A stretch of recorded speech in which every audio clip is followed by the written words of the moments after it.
सबसे पहले अमिताभ क्लासेज में आपका स्वागत है। वॉइस देखेंगे। पास्ट रिपीट टेंस को चेंज करना है पास्ट कंटिन्यूअस टेंस में। आपने अफर्मेटिव और निगेटिव पढ़ लिया है। आज हम आपको पढ़ाएंगे पास्ट रिपीट टेंस के जो आपका इंट्रोगेटिव और इंट्रोगेटिव एंड निगेटिव सेंटेंस। थोड़ा सा ध्यान देंगे बाबू। अगर आप हमारे चैनल पे नए हैं तो कृपया करके हमारे चैनल को सब्सक्राइब कर लें, कमेंट कर लें, लाइक कर लें और एकदम वीडियो से बने रहे। कंफर्म है कि आपको ढंग आएगा। मैंने एकदम समझ जाइए कि कसम खा लिया है कि आपको मैं सिखा के ही रहूंगा, तो थोड़ा सा बने रहेंगे वीडियो से। पास्ट रिपीट टेंस को चेंज करना है पास्ट कंटिन्यूअस टेंस में। ध्यान देंगे बाबू, जब क्रिया का सेकेंड फॉर्म आ जाए या सहायक क्रिया डीड का प्रयोग हो तो ये पास्ट रिपीट टेंस हुआ, उसको चेंज कर लेंगे पास्ट कंटिन्यूअस टेंस में, यानी सहायक क्रिया यानी हेल्पिंग वर्ब वाज और वर हो जाएगा। ये आपका है पास्ट रिपीट टेंस का इंट्रोगेटिव। इंट्रोगेटिव को यानी पास्ट रिपीट टेंस के इंट्रोगेटिव अगर आता है तो पास्ट कंटिन्यूअस टेंस के हम इंट्रोगेटिव सेंटेंस में बदलेंगे। अगर पास्ट इंडेफिनिट टेंस के अगर इंट्रोगेटिव और निगेटिव आता है तो उस समय भी हम पास्ट कंटिन्यूअस के इंट्रोगेटिव और निगेटिव सेंटेंस में क्या करेंगे, चेंज करेंगे। तो देख लेंगे, सबसे पहले रूल देख लेंगे बाबू। अगर इंट्रोगेटिव सेंटेंस में वाज और वर को आपको पहले लिखना है, वो भी किसके अनुसार, ऑब्जेक्ट के अनुसार। ऑब्जेक्ट अगर एक वचन है तो वाज का प्रयोग कर लीजिए, अगर ऑब्जेक्ट आपका बहुवचन है तो वर का प्रयोग कर लीजिए, अगर ऑब्जेक्ट आपका आई है तो वाज का प्रयोग कर लीजिए। उसके बाद से आपको किसको लिखना है, ऑब्जेक्ट को लिखना है, और ऑब्जेक्ट के बाद से आपको क्रिया का थर्ड फॉर्म का यूज करना है। उसके बाद से बाई हो जाएगा, उसके बाद से सब्जेक्ट हो जाएगा। इंट्रोगेटिव है तो क्वेश्चन मार्क का तो यूज करना ही है आपको, ठीक ना। यहाँ पे सेंटेंस को देखेंगे और एकदम ध्यान पूर्वक देखिए, कंफर्म है आपको समझ में आएगा। यहां देखिए क्या दिया है, did you eat these mangoes, ठीक ना। तो घबराना नहीं है, डिड दे दिया यानी पास्ट इंडेफिनिट टेंस है। ये पास्ट कंटीन्यूअस टेंस में बदलेंगे।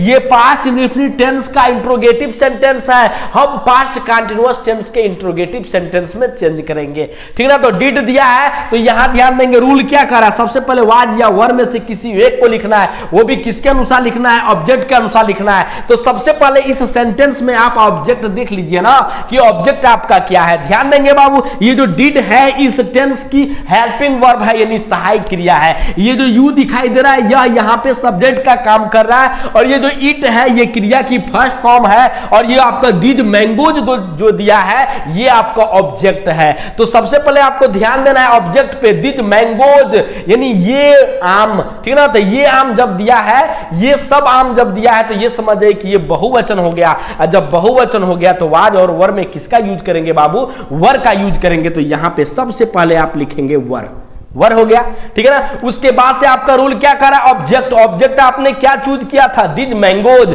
तो यहां पे आपका हो जाएगा बाबू दीज, और उसके बाद से हो जाएगा मैंगोज। ये दीज मैंगोज हो गया।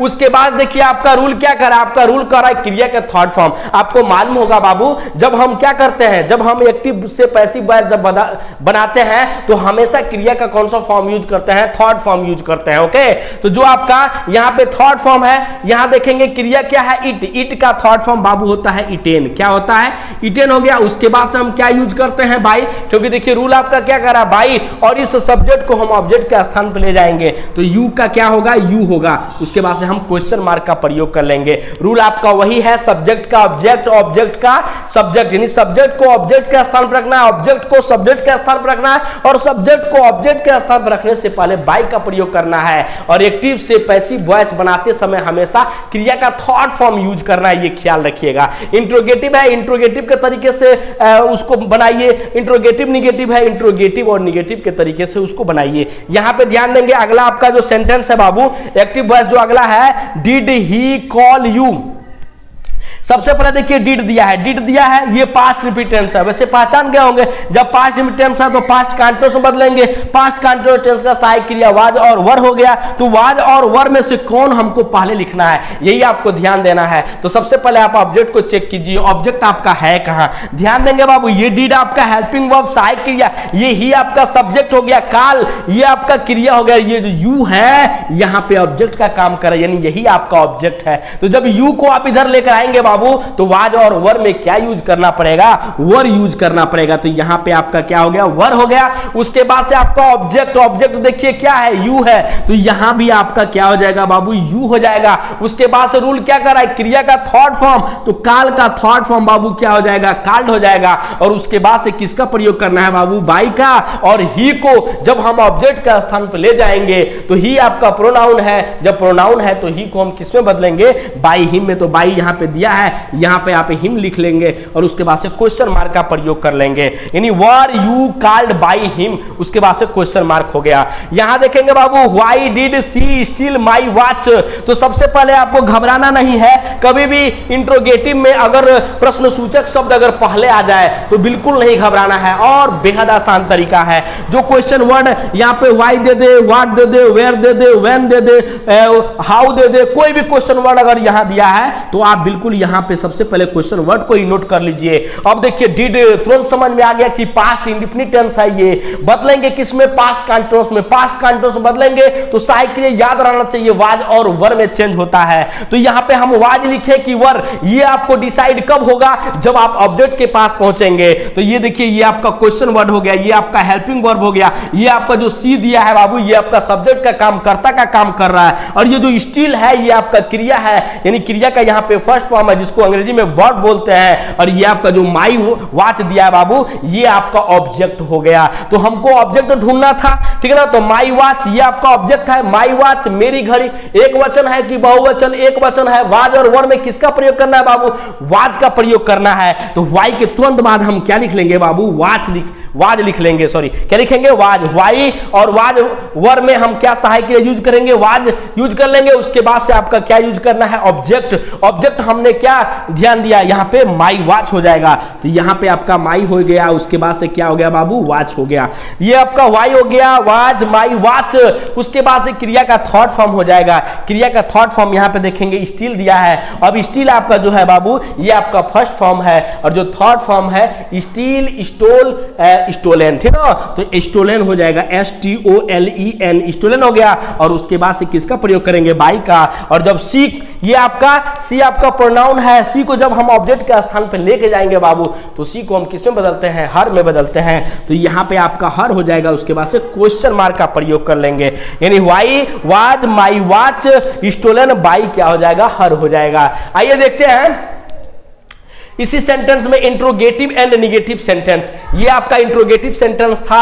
अब इंट्रोगेटिव एंड निगेटिव, यानी क्या भी आए, नहीं भी आए, क्यों भी आए और नहीं भी आए, यानी प्रश्न भी पूछा जाए और उस सेंटेंस को क्या किया जाए, नकारा भी जाए। तो थोड़ा सा ध्यान देंगे। सबसे पहले रूल देख लीजिए आप। रूल आपका है, सबसे पहले सहायक क्रिया वाज और वर का प्रयोग करेंगे, वो भी किसके अनुसार, ऑब्जेक्ट के अनुसार। आपको बताया ही हूं कि अगर ऑब्जेक्ट एक वचन है तो वाज का प्रयोग कर लीजिए, बहुवचन है तो वर का प्रयोग कर लीजिए, अगर ऑब्जेक्ट आई है तो वाज का प्रयोग कर लीजिए। और उसके बाद से यानी इंट्रोगेटिव और निगेटिव है तो ऑब्जेक्ट के बाद से आपको नॉट का यूज करना ही है। एक्टिव से पैसिव वॉइस बना रहे हैं तो क्रिया का थर्ड फॉर्म आपको यूज करना है, चाहे किसी भी टेंस में आप पहुंच जाए, क्रिया का तीसरा फॉर्म ही आपको लगाना है। उसके बाद से आपका बाई हो गया और उसके बाद से क्या हो गया, सब्जेक्ट। इंट्रोगेटिव और निगेटिव है, चाहे इंट्रोगेटिव ही क्यों ना हो, क्वेश्चन मार्क का प्रयोग हम जरूर करेंगे। ओके, सेंटेंस को ध्यानपूर्वक देखिएगा, कंफर्म है आपको समझ में आएगा।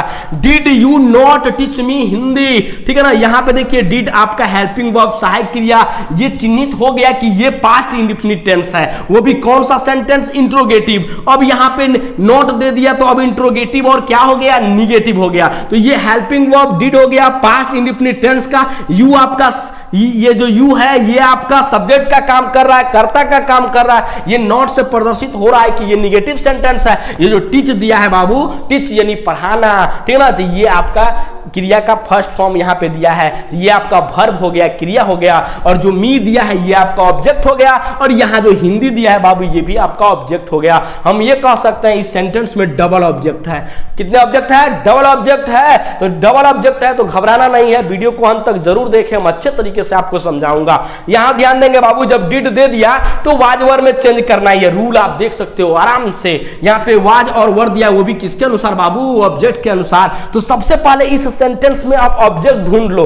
दो ऑब्जेक्ट दिया है, किसी एक को चूज कर लो। चलो मी को ले लेते हैं। जब मी को लोगे तो यहां आएगा तो क्या होगा बाबू, आई हो जाएगा। आई हो गया तो आई के साथ वाज और वर में हम किसका प्रयोग करेंगे, एक मिनट देखिए यहां पे इंट्रोगेटिव और निगेटिव है ना, तो पहले ही हम आई नहीं लिखेंगे क्योंकि वाज और वर में से किसी एक को पहले लिखना है, वो भी किसको देखकर, ऑब्जेक्ट को देखकर। ऑब्जेक्ट क्या है, मी, तो मी का क्या होगा, आई। अब आई के साथ वाज और वर में क्या होगा बाबू, वाज होगा, तो यहां पे क्या हो गया, वाज हो गया। उसके बाद देखिए ऑब्जेक्ट मी को लेकर आ रहा है तो मी का क्या हो जाएगा, आई हो जाएगा। और उसके बाद से नॉट का भी प्रयोग किया है तो यहां पे क्या हो जाएगा, यानी यहां पे ऑब्जेक्ट के बाद से क्या हो जाएगा, नॉट हो जाएगा। उसके बाद से क्रिया का थर्ड फॉर्म कह रहा है ना, तो क्रिया का थर्ड फॉर्म, तो सबसे पहले क्रिया के पास पहुंचिए। क्रिया यहां पे क्या है, टीच, और टीच का होगा टाट, टाट, यानी सेकंड भी टाट और थर्ड भी टाट होता है, तो TAUGHT टाट हो गया। उसके बाद से देखिए, उसके बाद से हमने एक ऑब्जेक्ट को तो ले लिया है, दूसरा ऑब्जेक्ट हमारा क्या बचा है, हिंदी। तो आप इसको आराम से इसके यानी क्रिया के बाद से आप क्या कर सकते हैं, नोट कर सकते हैं। तो हिंदी हो गया, ठीक है। उसके बाद से देखेंगे, उसके बाद से हम क्या करेंगे, रूल पे पहुंचेंगे। तो रूल क्या कर रहा है, बाई, तो चलिए हम बाई को लिख लेते हैं। उसके बाद से हमारा रूल क्या कर रहा है, सब्जेक्ट। तो इस सेंटेंस में देखिए बाबू सब्जेक्ट क्या है, यू, तो यू को हम किस में बदलते हैं, यू में ही बदलते हैं। उसके बाद से क्वेश्चन मार्क का प्रयोग कर लेंगे। ओके, अगला देखिए, इसी सेंटेंस को यहां पे डबल ऑब्जेक्ट था तो यहां पे हमने ऑब्जेक्ट मी लिया था। अब हम हिंदी लेकर देखते हैं कि किस प्रकार से ये सेंटेंस होगा। देखिए डीड पहले दिया है और ऑब्जेक्ट को देखेंगे, ऑब्जेक्ट क्या है बाबू, हिंदी। हिंदी के साथ वाज और वर में क्या यूज करेंगे, वाज यूज करेंगे, क्योंकि हिंदी भी आपका सिंगुलर नंबर है, एक वचन है, तो वाज हो गया। उसके बाद से यहां पे क्या हो जाएगा, हिंदी हो जाएगा। क्या हो जाएगा, हिंदी, यानी ऑब्जेक्ट आपका हिंदी हो गया। नहीं दिया है तो क्या हो जाएगा बाबू, नोट। और क्रिया का कौन सा फॉर्म, थर्ड फॉर्म, टीच है, तो टीच का थर्ड फॉर्म क्या हो जाएगा बाबू, टाट हो जाएगा। TAUGHT टाट हो गया। एक चीज ये बताइए, जब आपने हिंदी यहां पे नोट कर ही लिया है तो कौन सा ऑब्जेक्ट बचा, मी। तो क्रिया के बाद से आप आराम से लिख सकते हैं, मी हो गया। और उसके बाद से कुछ भी बचा नहीं है तो आप क्या कर लीजिए, बाई लिख लीजिए और यू को फिर आप किस में बदल लीजिए, यू में बदल लीजिए। उसके बाद से क्वेश्चन मार्क का प्रयोग कर लीजिए, यानी was, Hindi, not, taught, me, by क्या हो गया, यू हो गया। ओके, अगला सेंटेंस देखेंगे, did I not love him दिया है, ठीक है, did I not love him. तो देखेंगे सबसे पहले यहाँ पे सहायक क्रिया डिड दिया है। डिड जब दिया तो हम जब पैसिव वॉइस में चेंज करेंगे तो डिड को किस में चेंज करेंगे बाबू, वाज और वर में चेंज करेंगे। तो वाज या वर में से किसी एक को लिखना है। रूल आप देख सकते हैं, तो वो भी किसके अनुसार, ऑब्जेक्ट के अनुसार। चलो सबसे पहले ऑब्जेक्ट ढूंढ लेते हैं। ये डिड आपका हेल्पिंग वर्ब, सहायक क्रिया, ये आई आपका सब्जेक्ट यानी कर्ता, ये नॉट से प्रदर्शित हो रहा है कि निगेटिव सेंटेंस है। ये आपका लव यानी प्रेम करना, प्यार करना, ये आपका वर्ब है यानी क्रिया है। और ये आपका क्या दिया है, हिम, यानी ये आपका ऑब्जेक्ट है। तो जब ऑब्जेक्ट को हम इधर लाएंगे तो क्या होगा, ही के साथ वाज और वर में हमको क्या लिखना है, यहां पे क्या लिखना है, वाज लिखना है। वाज हो गया। अब हिम को इधर लाएंगे तो क्या हो जाएगा, ही। अब उसके बाद देखिए इंट्रोगेटिव और निगेटिव सेंटेंस है तो किसके बाद, ऑब्जेक्ट के बाद से नॉट का प्रयोग करना है। आपका ऑब्जेक्ट ये था हिम, हिम को यहां लाए ही। अब ही के बाद से किसका प्रयोग करना है, नॉट का प्रयोग करना है। क्रिया का कौन सा फॉर्म है बाबू, तीसरा फॉर्म। एक्टिव वॉइस से पैसिव वॉइस आप बनाएंगे ना तो क्रिया का थर्ड फॉर्म एकदम याद रखिए कि यूज करना ही है। तो यहां पे लव का थर्ड फॉर्म क्या हो जाएगा, लव्ड हो जाएगा। और उसके बाद से हम क्या लिख लेंगे, बाई लिख लेंगे। और आई को हम किस में बदल लेंगे बाबू, मी में बदल लेंगे। तो यहां पे आपका मी हो जाएगा। उसके बाद से हम क्वेश्चन मार्क का प्रयोग कर लेंगे।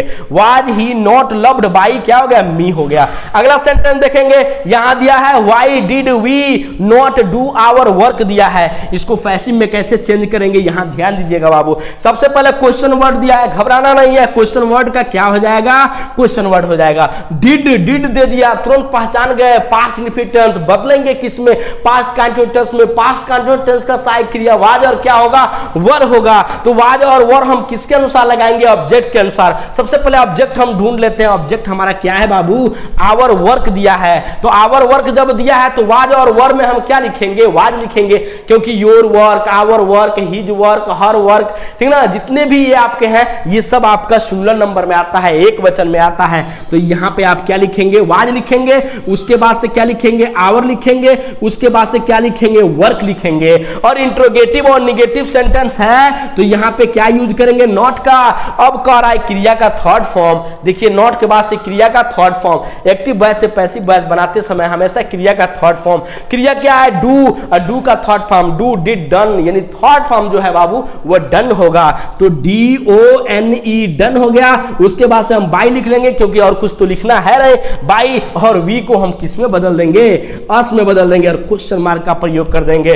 अगर हमारी वीडियो आपको पसंद आए और मेहनत हमारी पसंद आए तो आपसे रिक्वेस्ट है कि आप हमारे चैनल को सब्सक्राइब कर लें।